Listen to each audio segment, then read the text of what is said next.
দেখো বন্ধুরা, আজকে আমি তোমাদেরকে খুব সুন্দর একটা ট্রিক্স শেখাবো। তো চলো আমরা শিখি শর্ট স্কোয়ার ট্রিক্স। তো তোমরা জানো কি যে root over 25, root over 16, root over 36 তোমরা কিন্তু খুব সহজেই জানো যে এইটি কত। 5 5 25, 4 4 16, 6 7 36। কিন্তু তোমরা এইটা জানো না। কি জানো না? যে দেখো, যদি এরকম হয় এটা যে root over 10, root over 30, root over 40, যদি এরকম হয় তাহলে তুমি কি করবে? দেখো এর কাছাকাছি কি আছে? তিনদিকে 9, তিনদিকে কত?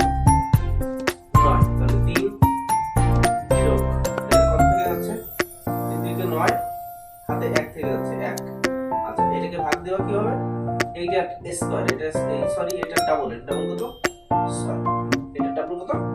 6। তো এটা করলে আসে 3.16। যদি এইটা করো রুট 30 এর করো, রুট 30 কে করলে কত আসে? 5 5 কত? 25, 5 5 25। তো 5 5 25 যদি হয় তো 30 মিটার কত বাকি? 5 বাকি। এই 5 এর ডাবল কত?